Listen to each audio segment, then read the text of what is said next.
आज 28 मई 2022 बरोज सनेचर। दुनिया भर से आज की ताज़ा तरीन खबरें। 8 साल 8 फेब बीजेपी हुकूमत नाकाम।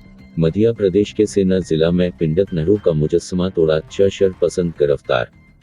सूरह और ओंतीपुरह में शुबाना मोर के 4 मिलिटेंट हलाक, महलूकीन में 8 स्टम्बरीन बट की हिलाक के मलोसीन भी शामिल, आईजीपी ने कहा।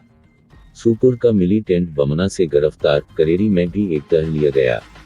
करतक लद्दाख में फौजी गाड़ी लड़क गई, 7 एहलकार हलाक, 19 जख्मी, बाद की हालत नाजुक। ईडी का डॉक्टर फारूक को फिर बुलावा, 31 मई को चंडीगढ़ ऑफिस में तलब।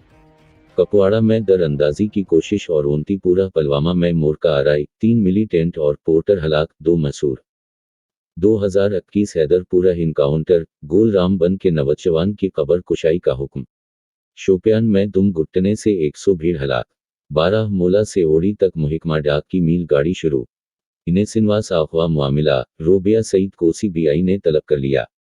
एक दहाई में कश्मीरी पंडितों को निशाना नहीं बनाया गया, 7 माह में अचंक किया हवा। कश्मीर में बेहतर हालात के हुकूमती दिदवे ज़मीनी हक़ाइक़ के बरक्स, जीए मीर ने कहा। यासीन मलिक के घर के बाहर भारत मुखालिफ नोरेबाजी और पत्थराई, 10 अफराद गिरफ्तार, पुलिस ने बताया।